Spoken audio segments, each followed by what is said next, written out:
this is no ordinary book. It's a book so shocking, so unsettling, it was erased from history for daring to expose the truth about death.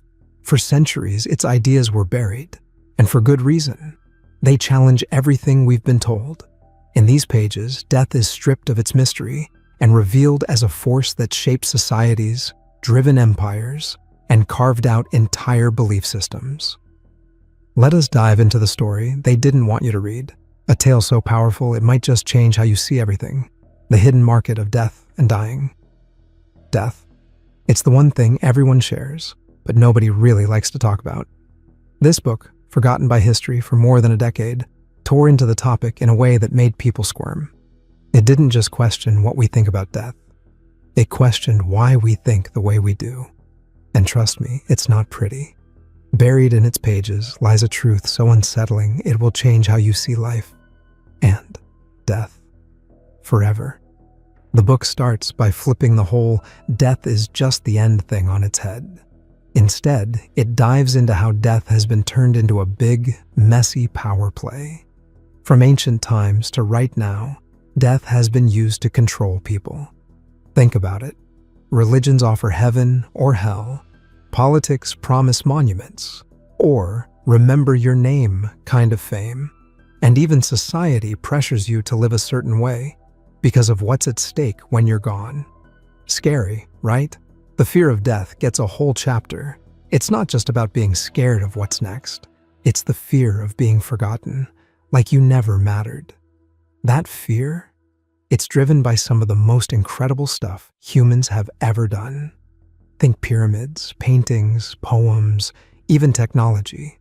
People want to leave their mark because the idea of fading into nothing freaks them out. But here's the kicker. Is that legacy for you or for everyone else? Next up is how society has shoved death into a corner. Back in the day, death was a community thing. Everyone saw it, dealt with it, and moved on. Now, it's behind closed doors, cleaned up, and hidden. We've made it so distant that people don't even know how to process it anymore. That's where a lot of today's existential crises come from. Pretending death isn't real doesn't make it go away. Then there's the culture clash. Some places celebrate death, like Mexico's Day of the Dead, where families laugh, eat, and remember the good times with their loved ones. Meanwhile, in lots of Western traditions, it's all about crying, black clothes, and staying sad. This book points out how these views aren't just different. They shape how we live too. One part that really stands out is the ethics of death.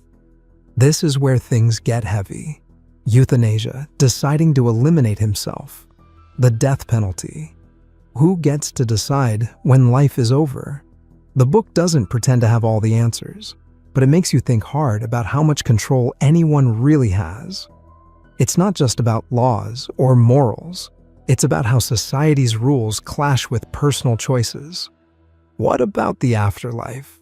This book picks apart all the big ideas, from reincarnation to heaven and hell. It's not trying to trash anyone's beliefs, but it does make you wonder where they came from and why they've stuck around. Are they comforting? Sure.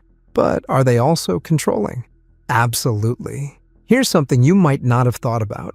The death business. Funeral homes, fancy coffins, memorial services, it's all big money. The book doesn't hold back on calling out how this industry preys on people when they're at their weakest. Grieving families end up spending fortunes because they think it's the right thing to do. But is it really about honoring the dead, or is it about keeping the money flowing? Science gets dragged into the mix too. Think about all the tech chasing immortality. Life extension drugs, cryonics, you name it. The book throws down some tough questions. If nobody died, what would life even mean? Would it still feel precious? Or would we all just get bored? Death might suck, but it gives life urgency. Without it, things might get a little too comfortable. And of course, there's the emotional punch of losing people you love. The book talks about grief in a way that's raw and real. It's not just about sadness. It's about how loss teaches us to love harder and live better.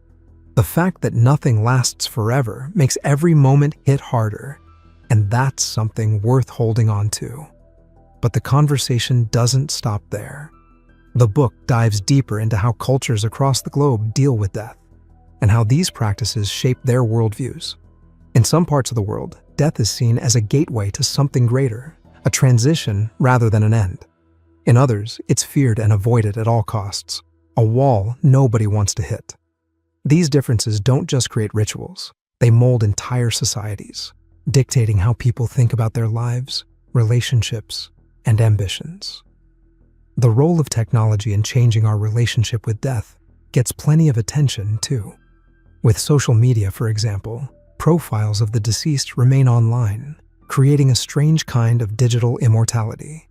The book explores what it means to live on in cyberspace and how it impacts grieving. Does it help people remember, or does it prevent them from moving on? It's not just a theoretical question, it's a reality many are grappling with today. Philosophy and religion also come under the microscope. The book examines how different thinkers and traditions have tried to make sense of death, and how their answers have shaped human history. From ancient philosophers who saw death as a natural part of life, to modern thinkers who wrestle with its existential implications, the book weaves together a tapestry of ideas that challenge readers to think deeply about their own beliefs. The final chapters are perhaps the most personal. They encourage readers to confront their own mortality and to use that awareness as a lens through which to view their lives. It's not about being morbid or fixating on the inevitable. It's about finding meaning and purpose in the time we have. The book suggests that by embracing death, we can learn to live more fully, with greater intention and gratitude. What changes when we stop avoiding death and face it head-on? Then, the mandala of peaceful deities guides the spirit to unity with this cosmic display. But there's a subtle trap. The dull path of healing always looms nearby.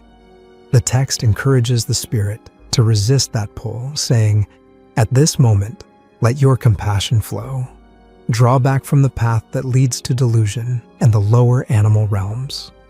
But what happens if the bardo being can't align with the peaceful deities? That's when the wrathful ones make their entrance. And these beings don't hold back. Imagine sharp fangs, multiple heads, weapons in hand, surrounded by flames and laughing ominously.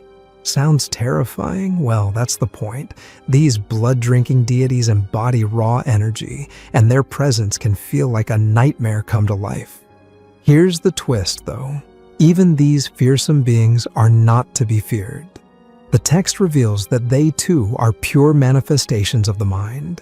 Their wrathful forms are just another reflection of the bardo being's own nature. It's a test, a challenge to see through the terror and recognize that all of this is coming from within. If the bardo being recognizes that the peaceful or wrathful deities are simply reflections of their own mind, they achieve something extraordinary, merging inseparably with the lights and forms of the deities, attaining Buddhahood. This is their second chance to break free from samsara, the constant loop of dying and starting over. But let's be real, it's no easy task. Fear, confusion, and doubt are often too overwhelming. And what happens if fear takes over? Liberation slips through their grasp. The peaceful deities transform into Mahakala, the protector of Dharma, and the wrathful deities morph into Yama Dharmaraja, the lord of Buddhist hells. Yama's presence is as vast as the sky, and he doesn't come quietly. Picture him holding a slate listing all past actions, giving commands of strike and kill, while performing gruesome acts like severing heads and ripping out organs. It's enough to make the bardo being faint in terror, and when they awaken, the opportunity for liberation is gone. From here, the bardo being enters the third stage, the bardo of rebirth. This stage is where karma steps in to decide their next destination. The possibilities? They could be reborn into the realm of gods, jealous gods, humans, animals, hungry ghosts, or even hell. And the process of transformation begins with the appearance of womb entrances. The Bardo being feels a pull toward one, and upon entering, conception occurs. Just like that, the pattern continues, and they're reborn into a new life. But as this phase of rebirth unfolds in the East, the West took these profound teachings and reshaped them into something entirely its own. The concept of Bardo, with its vivid imagery and spiritual depth, found new life in Western interpretations and cultural reinventions. How the West reimagined Bardo. Let's take a step back and remember something important. The Tibetan Book of the Dead isn't just a philosophical text. It's a ritual guide meant to be read aloud to the dead. Its oral nature is key.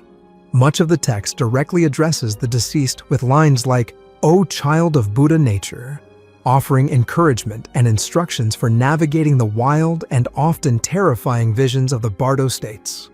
When you read this text with its oral purpose in mind, even the more horrifying parts, like Yama drinking brains, start to make sense. They're not meant to shock for the sake of shock. Instead, they serve to guide and prepare the spirit for the challenges of the Bardo. And about the name, the Tibetan Book of the Dead, it's a little misleading. It's not actually a standalone book, but a small section of a much larger text called Peaceful and Wrathful Deities, a natural liberation through recognition of enlightened intention. This context adds even more depth to a text already filled with wisdom, ritual, and cosmic imagery. The origins of the Tibetan Book of the Dead are steeped in legend and tradition, tracing back to the 8th century tantric master Padmasambhava, an important figure in Tibetan Buddhism. According to tradition, Padmasambhava foresaw that his teachings might one day be distorted or lost. To safeguard them, he devised a unique solution. He hid his teachings across the Tibetan landscape. These hidden treasures, called therma, meaning treasure, were concealed in caves, lakes, mountaintops, or even within the minds and hearts of future disciples, waiting to be discovered when the time was right. The people chosen to uncover these treasures are known as Tertons, treasure discoverers. It's believed that Tertons are reincarnations of Padmasambhava's closest disciples, handpicked by the master himself to rediscover and revive his teachings in later lifetimes. This tradition credits the Tibetan Book of the Dead as part of one such treasure. The story of its discovery is just as fascinating. In the 14th century, a 15-year-old boy named Karmalingpa, the son of a tantric master, is said to have found a collection of texts buried in a cave. Among them was the complete Peaceful and Wrathful Deities text, which includes the section we now call the Tibetan Book of the Dead. It's a striking narrative, filled with mysticism and spiritual destiny. While this is the traditional story, many scholars approach it with skepticism. From their perspective, the Therma texts are more likely the work of the Tertons themselves, with the attribution to Padmasambhava serving as a symbolic nod to his authority and influence, rather than literal authorship. Interestingly, while the Tibetan Book of the Dead is widely recognized and celebrated in the West, its prominence within Tibetan Buddhist practice isn't quite as grand. Tibetan Buddhists are often surprised by how much attention this single text, a small part of one of their many funerary traditions, has received abroad. It's a reminder that sometimes the spiritual spotlight shines in unexpected places. Some scholars argue that the Tibetan Book of the Dead has become more of an American spiritual classic than a Tibetan one. Why? It all starts with a guy named Walter Evans Wentz, the American who introduced the text to the Western world. Let's break it down. Evans Wentz wasn't your average academic. He was a theosophist, part of a late 19th century spiritual movement that blended Hinduism, Buddhism, and various esoteric traditions. In 1919, during a spiritual journey through India, Evans Wentz came across some Tibetan funerary texts. He didn't get them directly from Tibetan monks or scholars, though. He bought them from a British officer fresh from Tibet, which, at the time, was under British invasion. Problem? Evans Wentz couldn't actually read the texts. To figure out what they said, he traveled to Northeast India and sought out Kazadawa Samdup, an English-language teacher known for helping Westerners translate religious texts. Samdup translated the funerary texts, and Evans Wentz published them in 1927 as the Tibetan Book of the Dead. He chose the title because he thought it resembled the Egyptian Book of the Dead. and believed both texts drew from some ancient universal wisdom. Evans Wentz even framed his relationship with Samdup as a spiritual one, describing himself as Samdup's disciple. In the preface of the first edition, he wrote, "I am seeking so far as possible to suppress my own views and act simply as the mouthpiece of a Tibetan sage of whom I was a recognized disciple." This may sound dramatic at first, but scholar Don Lopez has pointed out that this so-called guru-disciple bond is questionable. According to their surviving letters, the two had a brief professional relationship lasting only a couple of months, hardly the spiritual mentorship Evans Wentz made it out to be. Despite this, Evans Wentz's work propelled the Tibetan Book of the Dead into Western consciousness. Its appeal was fueled by two main factors: a romanticized view of Tibet as a mystical, otherworldly place, and a universal human fascination with death. The desire to understand what happens after we die, paired with a dose of Orientalist fascination, helped turn this text into a cornerstone of Western spirituality, even if its prominence in actual Tibetan Buddhist practice is relatively minor. The Tibetan Book of the Dead found massive popularity in the West, particularly in the United States, among people drawn to spiritualism, esotericism, and altered states of consciousness. Its appeal spanned decades, from the 1930s and 1940s right through the counterculture movements of the 1960s. Carl Jung, as we mentioned earlier, lent credibility by writing introductions for several editions. And in 1964, Timothy Leary, the infamous psychedelic researcher, took things further. Along with a few collaborators, he published The Psychedelic Experience, a guide to navigating trips on illicit substances, explicitly inspired by the Tibetan Book of the Dead. Beyond its influence on spirituality and psychedelics, the text left its mark on Western culture at large. Films like Jacob's Ladder and Enter the Void borrow heavily from its ideas and imagery, weaving its themes into storytelling that resonates with modern audiences. But claiming that the Tibetan Book of the Dead is more American than Tibetan can feel offensive when you consider its origins. After all, it's written in the Tibetan language, performed by Tibetan Buddhist lamas, and deeply rooted in Tibetan traditions. Yet, through figures like Walter Evans Wentz and his successors, the text was reshaped and rebranded for an American audience, transforming its cultural significance along the way. This is a classic example of religious globalization. Sacred ideas from one culture often take on a new life when they interact with another. As scholar Don Lopez aptly points out, there's an irony in the Tibetan Book of the Dead. It's not really a book, nor is it strictly about death. It's fundamentally about healing, whether that's the awakening of souls or the rediscovery of thermatexts. Evans Wentz's version isn't so much a direct transmission of Tibetan Buddhist practice as it is an American reimagining. By isolating a few chapters from a larger pattern of texts, giving them an evocative new title, and layering on his own interpretations, he created something that resonated powerfully with Western audiences. The result?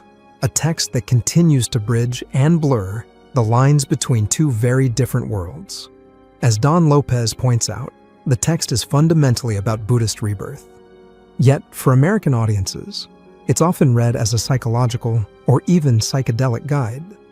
This transformation highlights more than just cultural reinterpretation. It's a lesson in how religious authority and sacred texts evolve as they move between contexts. Think about it. Many religious traditions establish authority by connecting their text to prominent figures. Christians link books like the Gospel of John to apostles of Jesus, and Sikhs regard the Guru Granth Sahib as their eternal guru, maintaining continuity with the lineage of their 10 human gurus. Tibetan Buddhism follows a similar pattern, rooting the legitimacy of Therma texts in Padmasambhava's disciples, believed to reincarnate across generations to rediscover and reintroduce these teachings. Theosophists like Evans Wentz weren't exempt from this need for authority. By claiming to be a disciple of a lama, he aligned himself with the lineage of Karma Lingpa, the original revealer of the Tibetan Book of the Dead, and, by extension, tied himself to Padmasambhava's ancient chain of authority. It's fascinating how this interplay of tradition, reinterpretation, and personal claims shaped the text's legacy in the West. This blending of ancient wisdom with modern reinterpretation didn't stop with scholars. It found its way into unexpected corners of culture. Like even the music scene was echoing the transformative ideas of the Tibetan Book of the Dead. Music meets Tibetan wisdom. The 1960s were more than just about music. They were about exploring deeper meanings and pushing boundaries. Rock musicians of the era weren't satisfied with just making hits. They wanted to tap into something spiritual and transformative. Many of them looked to the ancient wisdom of the East, and the Tibetan Book of the Dead became a massive influence. One artist who took its ideas and ran with them was none other than John Lennon. Paul McCartney once shared that the final track on Revolver, Tomorrow Never Knows, was entirely Lennon's vision.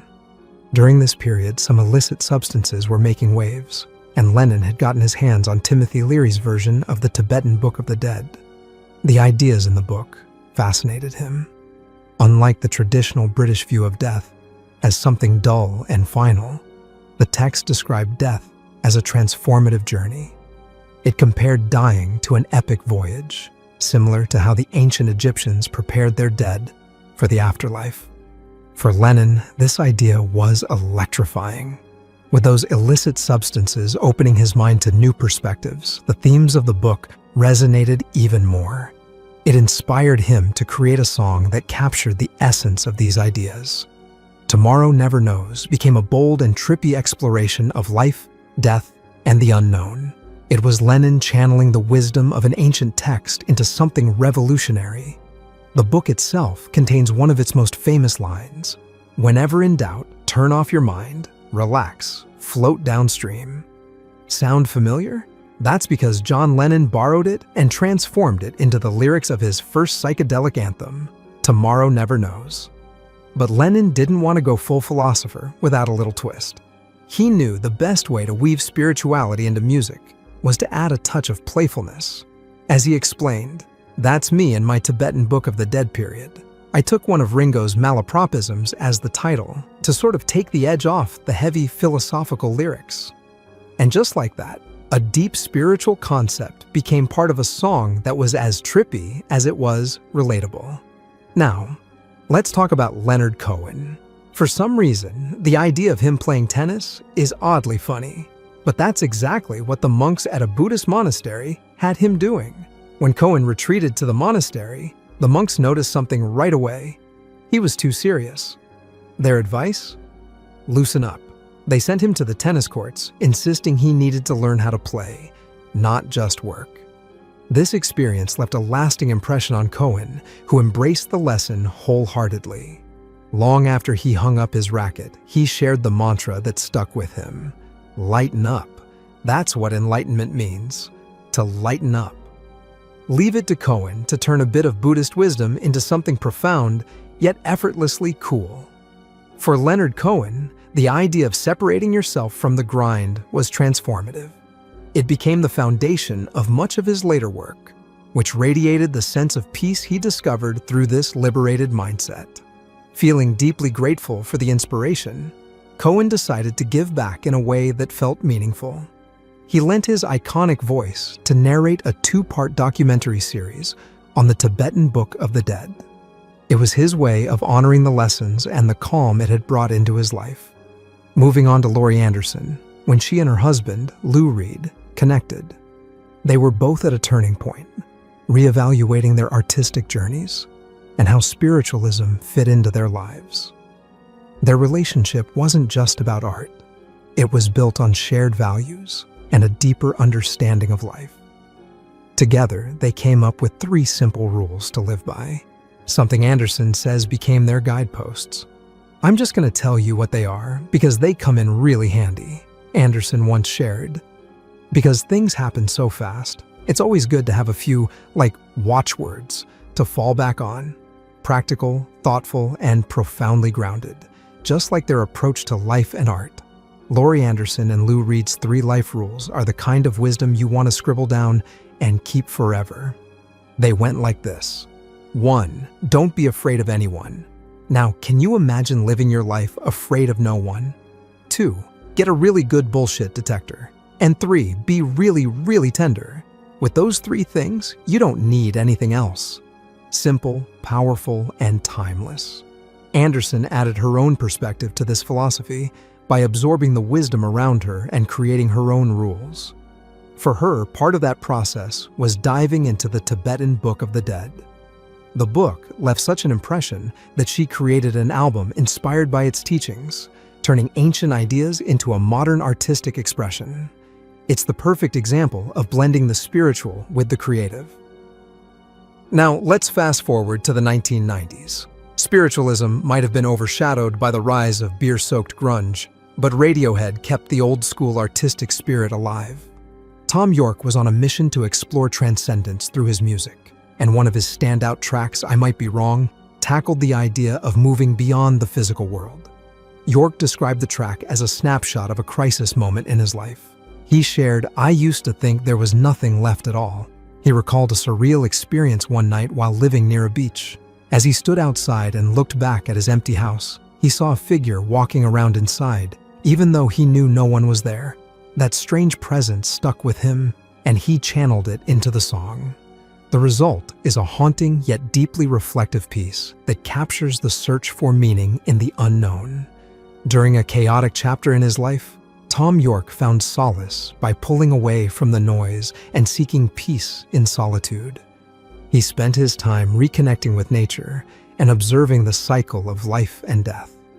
Reflecting on this period, Yorke shared, "I spent a lot of time watching things die, walking a lot in vast landscapes, watching the seasons change, ancient rocks, rotting carcasses, flowers blossoming, rivers gurgling." Alongside these meditative moments, he turned to the Tibetan Book of the Dead, letting its teachings guide his introspection and influence his music. Then there's Patty Waters, a name that may not ring as many bells, but played a pivotal role in shaping cultural history. Sometimes it's not the most famous figures who spark a movement. It's those with fresh ideas at just the right time, inspiring others to take those ideas and run with them. Patty Waters, a jazz singer with an unparalleled gift for raw emotion, was one of those people. Drawing inspiration from the Tibetan Book of the Dead, Waters embraced the concept of letting things flow naturally. She translated this idea into her music by creating an open, swirling sound filled with raw, wandering emotions. Her work was an experience, a maelstrom of feelings that left an indelible mark on the artists and movements that followed. Patty Waters' unbound, free-flowing style didn't just stay in her corner of jazz. It set off a chain reaction that directly influenced trailblazers like Yoko Ono and Diamanda Galás. These artists, in turn, left their own marks, inspiring the Beatles, George Harrison's solo work, and beyond. In a way, this domino effect mirrors the central message of the Tibetan Book of the Dead itself. The text emphasizes the power of thought and its lasting impact, famously stating, "Our past thinking has determined our present status, and our present thinking will determine our future status. For man is what man thinks." It's a cycle that flows through art, life, and spiritual understanding. Profound, continuous, and endlessly interconnected. This idea of interconnected cycles naturally leads us to one of life's biggest mysteries, the question that has haunted and fascinated humans for centuries. What happens when we die? What happens to us when we die? It's the ultimate question, the kind that's kept humanity up at night since we first stopped dragging our knuckles through the muck and started pondering the big stuff. Do we simply vanish into the void, ceasing to exist? Are we thrown back into the mix as fresh-faced babies, or maybe even animals, on some endless karmic loop of reincarnation? Or is there a white light waiting for us, the one we've heard about in near-death experiences on shows like Oprah or Larry King Live? The warm glow, the smiling faces of loved ones long gone. It's comforting, right? Then there's the classic Christian image. St. Peter standing at the pearly gates, clipboard in hand, checking if your reservation for eternity in the kingdom of heaven is confirmed. Why does the question of what happens when we die cling to us so tightly? In his book, How Plato and Pythagoras Can Save Your Life, Nicholas Kardaras explores the idea that humans are unique in their ability to ponder this, because we're the only species capable of mentally traveling through time. We can project ourselves into the future, and what do we inevitably find? death. And that realization, it shakes us to the core. Some might say it scares the hell out of us, or maybe even scares the heaven and hell into us.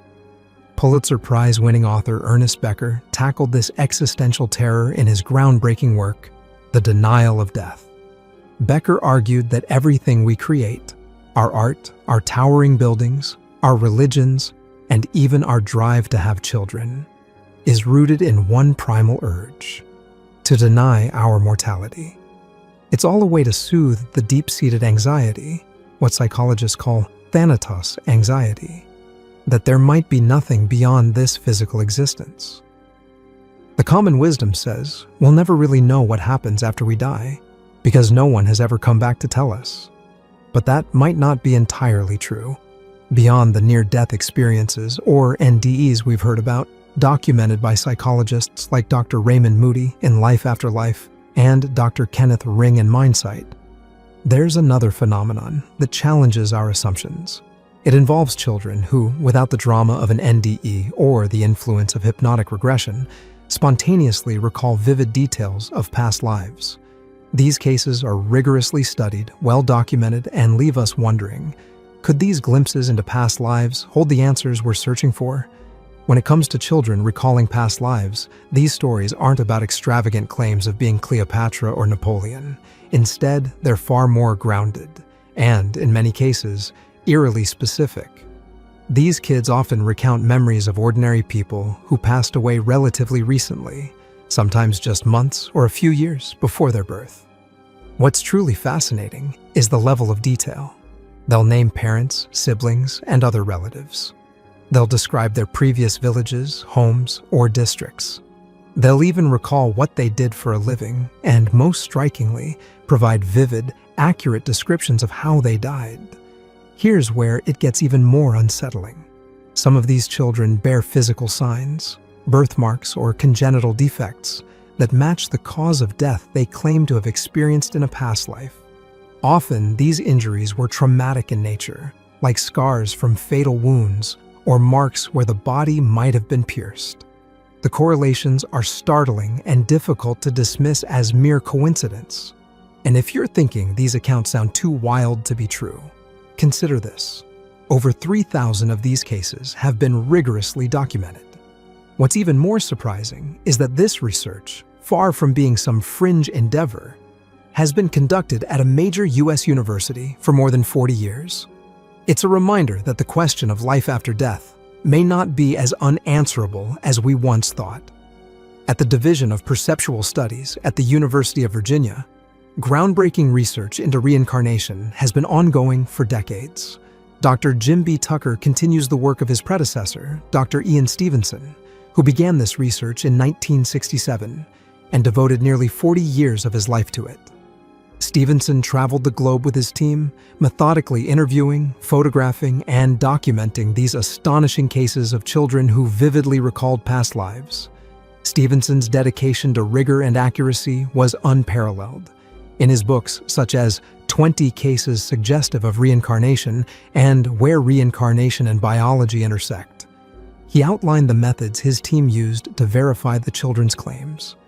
They cross-checked details like names, places, occupations, and causes of death against official records and interviews with surviving family members of the deceased. If there was any evidence that a child might have been exposed to the details of the prior life through stories, media, or other sources, Stevenson rejected those cases as inconclusive. Only cases where no other explanation could account for the memories were accepted as being suggestive of reincarnation. This careful approach ensured that the research wasn't dismissed as speculation or wishful thinking. By setting such high standards for evidence, Stevenson and his team created a body of work that challenges conventional understanding and opens the door to fascinating possibilities about what might happen after death. Does this prove that there's life after death? That's for you to decide. What's more, there have been controlled double-blind experiments showing that intercessory prayer, praying for someone's healing from afar, can yield positive recovery outcomes. This has been observed in coronary and oncology patients, suggesting that something intangible may be at play. Then there's the fascinating work of Dr. William Tiller and his team at Stanford, who conducted repeatable experiments demonstrating that focused meditative thought could alter the properties of material objects. Writes, they leaned all the way into the concept of mortality. But why? Why this fixation on the underworld and what lies beyond? Plato offers us a clue. He called philosophy a kind of death before dying. This wasn't about morbidity. It was about enlightenment. Plato and Pythagoras believed that by confronting the transient nature of the physical body, we could better grasp the eternal essence of the soul. To the Greeks, true understanding came from peeling back the illusion of the material world and getting a glimpse of what some might call ultimate reality. The Greeks saw it as a kind of hero's journey, a phrase later popularized by Joseph Campbell. Facing your mortality and the darker corners of your psyche, your shadow side, was an essential part of achieving personal integration and spiritual growth. Plato believed that by metaphorically dying before actual death, a person could transcend the ordinary and touch something eternal. How did they do this? Through a disciplined mind-body-soul lifestyle filled with metaphysical philosophy. This led to a ritual called incubation, where participants would lie perfectly still in a pitch-dark cave for hours, or even days.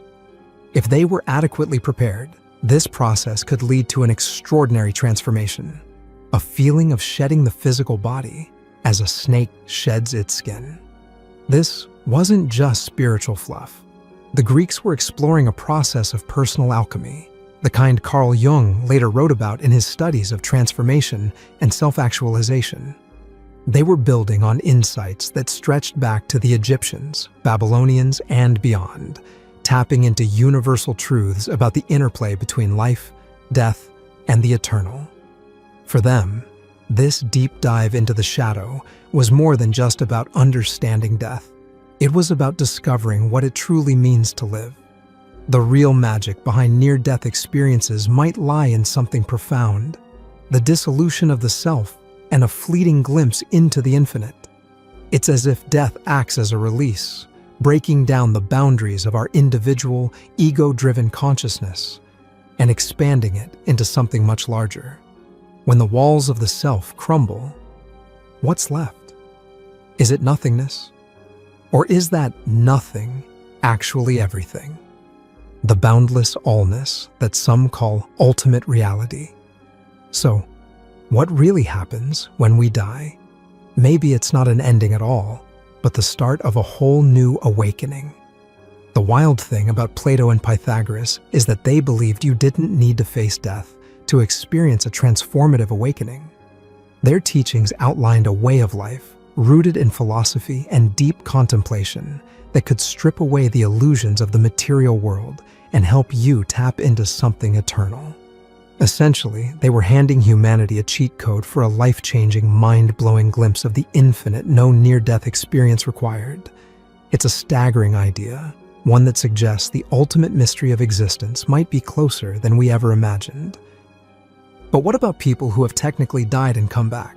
In 2001, a 66-year-old man undergoing surgery for an abdominal aneurysm experienced cardiac arrest.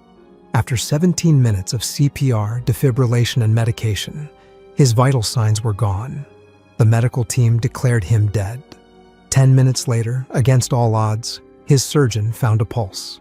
The man was alive, and the operation went on to a successful conclusion. Then there's another case from 2014 of a 78-year-old man in Mississippi. After a hospice nurse found no pulse, he was pronounced dead and sent to the morgue. The next day, the man woke up in a body bag. These unbelievable stories sound ripped straight from a horror movie, but they're part of a real-world medical phenomenon known as Lazarus syndrome. Named after Lazarus of Bethany, the biblical figure who was brought back to life by Jesus Christ after 4 days in the grave. The Lazarus phenomenon describes the delayed return of spontaneous circulation after CPR has been stopped. In layman's terms, people pronounced dead after cardiac arrest unexpectedly regain cardiac activity. While rare, Lazarus syndrome raises profound questions. Is death always final, or are there moments when the boundary between life and death becomes blurred, teasing us with the possibility that the end might not be as definite as we think? These cases might not explain the ultimate mystery, but they certainly add another fascinating angle to the age-old question of what happens after we die. But some researchers suggest that the Lazarus phenomenon might not be as mysterious as it seems. It could have a scientific explanation rooted in the resuscitation process itself. One idea points to a buildup of pressure in the chest caused by CPR.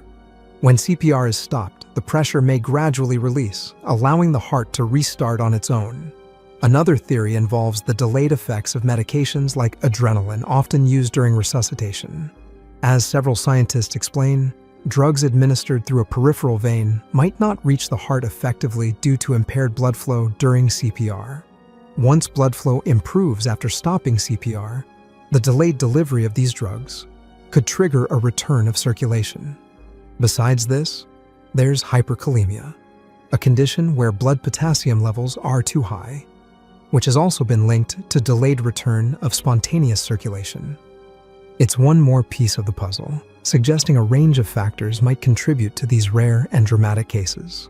Now, the challenging part is that Lazarus syndrome is incredibly rare, and the small number of documented cases makes it difficult to pinpoint the exact mechanisms behind it. That leaves us with more questions than answers.